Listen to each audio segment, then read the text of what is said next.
నమస్తే, welcome to editor analysis.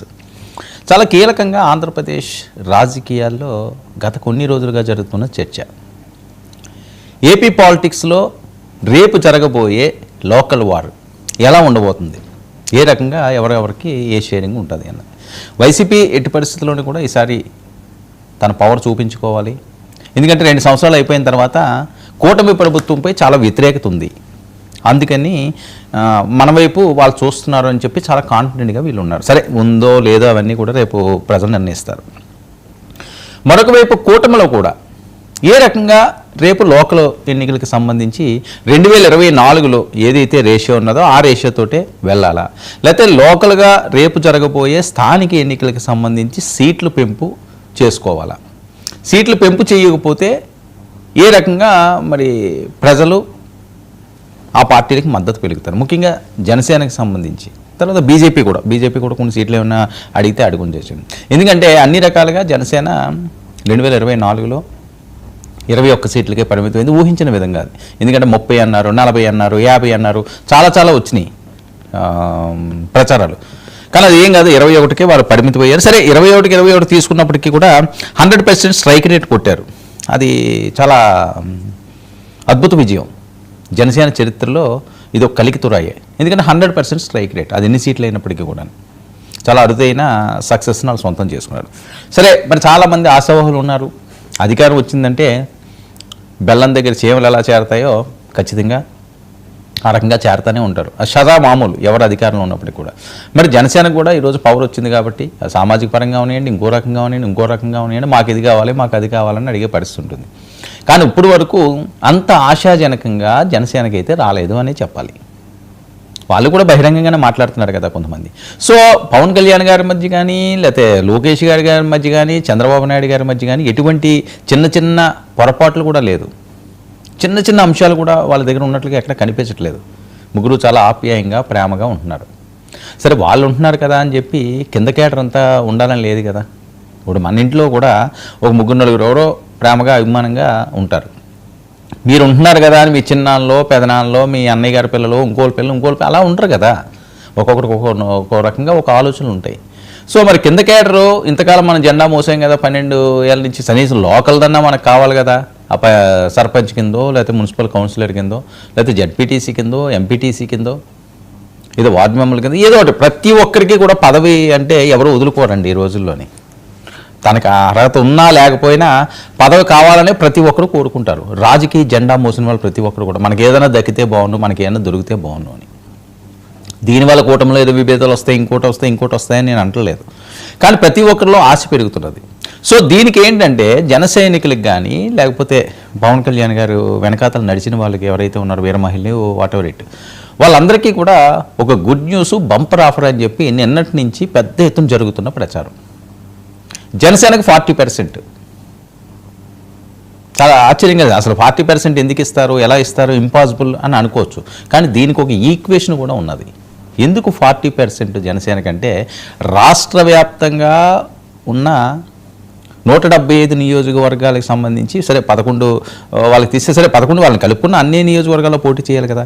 175 నియోజకవర్గాలకి 40%. అంటే 175 నియోజకవర్గాలకి 40% కాదు వాళ్ళ లెక్క. 21 స్థానాలు ఏవైతే జనసేన 100% స్ట్రైక్ రేట్తో గెలిచారో ఆ 21 స్థానాల్లో 40% వాళ్ళు తీసుకోవడానికి ఒక ప్రపోజల్ పెట్టారట. ఆల్మోస్ట్ అది గ్రీన్ సిగ్నల్ కూడా ఇచ్చేశారు. ఎందుకంటే మరి వాళ్ళు ఎమ్మెల్యేలుగా ఉన్న నియోజకవర్గాల్లో వాళ్ళే గెలిపించుకుంటే బాధ్యత ఉంటుంది కాబట్టి ఆ బాధ్యత వాళ్ళ మీదే పెట్టేశారని వస్తున్న టాకు. 40% అక్కడి వరకు పరిమితం. తర్వాత అన్నది ఎవరు బలాబలాలు ఎవరున్నది. అక్కడ జనసేన గట్టిగా ఉంటే ఆ ప్రాంతంలో ఇస్తారు, అక్కడ ఎక్కడని కాదు, ఎక్కడన్నప్పటికీ కూడా ఎవరు స్ట్రాంగ్ అయితే వాళ్ళకి ఇవ్వాలన్నది. సో ఇదో మంచి పరిణామం. నిజంగా ఇదే జరిగితే ఆ ఎమ్మెల్యేలకి కొద్దిగా ప్రాతినిధ్యం ఇచ్చినట్టు ఉంటుంది. వాళ్ళు ఖచ్చితంగా వాళ్ళకి ఎక్కువ ప్రయారిటీ ఇవ్వాల్సిన అవసరం ఉంది. స్థానిక ఎమ్మెల్యేకి 5%, 10% అసలు ఉంటే అసమ్మతులు పెరిగిపోతాయి. సో ఒక మంచి స్ట్రాటజీతోటే పవన్ కళ్యాణ్ గారు వెళ్తున్నారని. ఎందుకంటే 40% అంటే తక్కువేం కాదు. 21 నియోజకవర్గాల్లో 40% అంటే చాలామందికి అవకాశాలు వచ్చే ఛాన్స్ ఉంటుంది. మిగతా ప్రాంతాల్లో సరే ఒక 10 అంటారో, 15 అంటారో, 20 అంటారో వాళ్ళు ఇచ్చుకున్నది. ఆ 40% బీజేపీ జనసేనకు కలిపి 21 స్థానాలు వాళ్ళ స్థానాలు ఏవైతే ఉన్నాయో వీళ్ళకి ఎక్కువ ప్రయారిటీ ఇవ్వడానికి. వాళ్ళు గెలిచిన స్థానాలు, తెలుగుదేశం పార్టీ గెలిచిన స్థానాలను పక్కన పెడితే మిగతా అన్ని కూడా తెలుగుదేశం పార్టీ కాబట్టి వాళ్ళు ఎలాగైనా సరే 60-70 లేకపోతే 70-80% వాళ్ళకి ఇచ్చుకుంటారు. సో ఇందులో ఎవరికి కూడా ఎటువంటి ఇబ్బంది లేదు. తెలుగుదేశం పార్టీ ఎమ్మెల్యేలు నిలబడిన చోట జనసేనకి ఎక్కువ ఇస్తే అది ఖచ్చితంగా ఇబ్బంది అవుతుంది. మేము ఎక్కువ కదా, మాది ఎక్కువ కదా అని ఈ రకంగానే మాట్లాడుకుంటే పరిస్థితి ఉంటుంది. కాబట్టి ఈ 21 నియోజకవర్గాలు ఏదైతే జనసేన నియోజకవర్గాలు ఉన్నాయో ఇందులో తెలుగుదేశం పార్టీ పెద్దగా పేచి పెట్టే అవకాశం అయితే తక్కువగా ఉంటుంది. ఎందుకంటే మనది ఎమ్మెల్యే కాదు కదా అని. సో వాళ్ళ ఎమ్మెల్యేలు వీళ్ళు ఎక్కువ అడిగితే అది ఇబ్బంది. ఎందుకంటే గ్రౌండ్ ప్రకారంగా మనం చూసుకుంటే వాళ్ళకున్న స్ట్రెంత్ మనం చూసుకుంటే అంత బలంగా అన్ని నియోజకవర్గాల్లో వాళ్ళు లేరు కాబట్టి గెలిచిన నియోజకవర్గాల్ని వదులుకోకూడదు కాబట్టి ఈ ఒప్పందానికి వచ్చారు అని. ఇది చాలా మంచి న్యూసే వాళ్ళకి. అంటే పవన్ కళ్యాణ్ గారు ప్రతిరోజు ఈ మధ్యకాలంలో మనం చూస్తుంటే ఆయన శస్త్రచికిత్స చేయించుకున్న దగ్గర నుంచి ఏదో రెస్ట్ తీసుకుంటారు, 1 నెల 2 నెలల్లో రారేమో అనుకున్నారు. డాక్టర్ గారు 10-15 రోజులు తీసుకోమని 4 రోజులకి ఈయన బయటకు వచ్చేసారు. వచ్చి ఏంటి వరుస మీటింగులు పెడుతున్నాడు. దీని మీద ఆయన కసరత్తు చేస్తున్నాడు. ఏ రకంగా పార్టీని పెంచాలి, ఏ రకంగా ముందుకు సాగాలి, ఏ రకంగా అసంతృప్తులను బుజ్జగించాలి. ఫస్ట్ అది చేయాలండి. ఏ రాజకీయ పార్టీ అయినా అసంతృప్తులను బుజ్జగించగలగాలి, లేకపోతే ఇబ్బందికర పరిస్థితులు వచ్చేస్తాయి. ఇప్పుడు అదే స్ట్రాటజీ తోటి పవన్ కళ్యాణ్ గారు ముందుకు సాగుతున్నారు. 40% జనసేనకి 40%. ఆ 21 నియోజకవర్గాలకు సంబంధించి వాళ్ళు తీసుకోవడానికి ఒక ప్రపోజల్ పెట్టారట. చంద్రబాబు నాయుడు గారు కానీ లోకేష్ గారు కానీ దానికి పెద్దగా వ్యతిరేకించడానికి ఏమీ లేదు. ఎందుకంటే వీళ్ళకి చాలా స్థానాలు ఉన్నాయి కాబట్టి 25 లేకపోతే 25, 26 బీజేపీ వీళ్ళన్నీ కలుపుకుంటే అది పెద్ద కష్టం ఏం కాదు. 150 స్థానాలు దగ్గర వాళ్ళకు ఉన్నాయి. సో ఆ నేపథ్యంలో ఎవరికీ ఇబ్బంది లేకుండా ఉండే విధంగా వీళ్ళు కాంప్రమైజ్ అయ్యే విధంగా తెలుగుదేశం పార్టీ గెలిచిన స్థానాల్లో జనసేన వెళ్ళి ఎక్కువగా మాకు ఇది కావాలి అది కావాలని అడగకుండా వీళ్ళ స్థానాల్లో వాళ్ళు వచ్చి మాకు అంత షేరే కావాలి, మా స్థానాల్లో ఉన్నంత షేరే ఇక్కడ కావాలి అని వాళ్ళు అడగకుండా ఇప్పుడు మన లోకేష్ గారు ఏదో అన్నారంటున్నారు 85, 80, 15, 5 ఇవన్నీ కూడా దీనికంటే ఇది 21 నియోజకవర్గాలను సంతృప్తి పరిస్తే అవును గెలిచిన చోట వాళ్ళు ఎక్కువ తీసుకున్నారు అన్న పేరు వస్తుంది. అలాగే బీజేపీకి కూడా అవకాశం ఛాన్స్ ఎక్కడ ఉంది. మిగతా ప్రాంతాల్లో జనసేన ఎక్కువ బలం ఎక్కడుందో జనసేన గెలుస్తుంది అనుకున్న ప్రాంతాల్లో ఆ ప్రాంతాల్లో వాళ్ళు ఇవ్వడానికి. ఎందుకంటే నాదెండ్ల మనోహర్ కూడా అదే చెప్తున్నారు. 24లా ఇప్పుడు ఉండదు, గెలిచే స్థానాలు ఏవైతే ఉన్నాయో బలంగా ఉన్న స్థానాలు ఏవైతే ఉన్నాయో దాన్ని మనం తీసుకోకపోతున్నామని చెప్పి ఆయనే చెప్పగా చెప్తున్నారు. సో మరి పవన్ కళ్యాణ్ గారి స్ట్రాటజీ ఈ రకంగా వెళ్తుంది. మరి రేపు లోకల్ వార్లో ఎలా ఉంటుంది? సో దీన్నంతటినీ తట్టుకునే విధంగా జగన్మోహన్ రెడ్డి గారు అలాంటి వ్యూహాలు రచిస్తున్నారు. ఆయన కూడా ముఖ్య నేతలతోటి వీళ్ళందరితోటి కూడా సమాలోచనలు చేస్తున్నారట. ఎందుకంటే డూ ఆర్ డే అండి, సెమీఫైనల్స్లో ఉన్నది ఇది. 2 సంవత్సరాలు అయ్యింది, కూటమిలో వ్యతిరేకత వచ్చింది అని ప్రజల్లోకి ఒక వాయిస్ వెళ్ళాలి అంటే ఖచ్చితంగా ఈ ఎన్నికల్లో వైఎస్ఆర్సీపీ తన పవరు నిలబెట్టుకోగలగాలి, గత వైభవాన్ని మళ్ళీ పునరావృతం చేసుకోగలగాలి, మంచి ఫైట్ ఇవ్వగలగాలి. అమ్మా వ్యతిరేకత వచ్చిందని చెప్పాలని. ఎందుకు నేను ఇంతలా చెప్తున్నాను అంటే గతంలో జగన్మోహన్ రెడ్డి గారి మీద వైఎస్ఆర్సీపీ మీద పూర్తి వ్యతిరేకత వచ్చింది, వాళ్ళు పని అయిపోయింది అని ఎప్పుడు వచ్చింది వాయిస్? ఎమ్మెల్సీ ఎలక్షన్లో వచ్చింది. అందరూ గుర్తుంచుకోండి. అంటే రాజకీయాల్లో ఒక ఇండికేషన్స్ వస్తుంటాయి.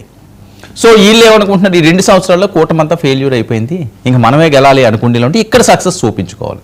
ఇక్కడ సక్సెస్ చూపించుకుంటే ఇదే పబ్లిసిటీ అవుతుంది. ఆ ఎమ్మెల్సీలో ఏమైంది? అంత పవర్ఫుల్గా జగన్మోహన్ రెడ్డి గారు ఉన్నా సరే ఎమ్మెల్సీలు కొట్టలేకపోయారు. అక్కడి నుంచి స్టార్ట్ అయింది వాళ్ళ డౌన్ఫాల్. అది అలా కొట్టుకుంటా 151 నుంచి 11కి తీసుకొచ్చింది. సో వీళ్ళేంటి 2 సంవత్సరాలు అయిపోయింది కదా, ఇంకొక సంవత్సరం అండి, ఇక తిప్పి కొడితే ఇంకోటి ఏముంటుంది, ఇంకొక సంవత్సరం ఏంటంటే ఇంక ఎన్నికలు అంటారు. ఇప్పటి నుంచే రేపు ఎల్లుండి ఎన్నికలు జరుగుతున్నాయా, సార్వత్రిక ఎన్నికలు అన్నట్లుగా ఒక అగ్గి రాజుకుంటుంది. ఇలాంటిది ఈ అయిపోయింది అంటే 27లో అడుగు పెట్టారు అంటే ఇంక ఎన్నికలు వచ్చేసినట్టే. 27 ఎండింగ్ కల్లా ఎవరిదాళ్ళు ఇంకా నియోజకవర్గాలు ఆయన ఏదో పాదయాత్ర అంటున్నారు, లేకపోతే ఇంకొక యాత్రలు మొదలైపోతాయి. ఏదైనప్పటికీ కూడా జన సైనికులకు మాత్రం ఆ నియోజకవర్గంలో ఉన్న వాళ్ళకి మాత్రం ఫుల్ హ్యాపీ. 40% వాళ్ళకి సీట్లు ఇచ్చే విధంగా ప్రణాళిక అయితే సిద్ధం చేశారు.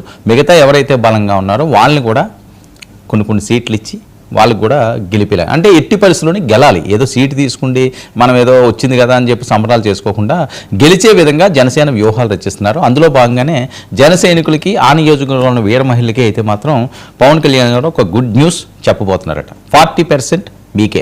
మరి గెలుస్తారో ఓడతారో చూసుకో.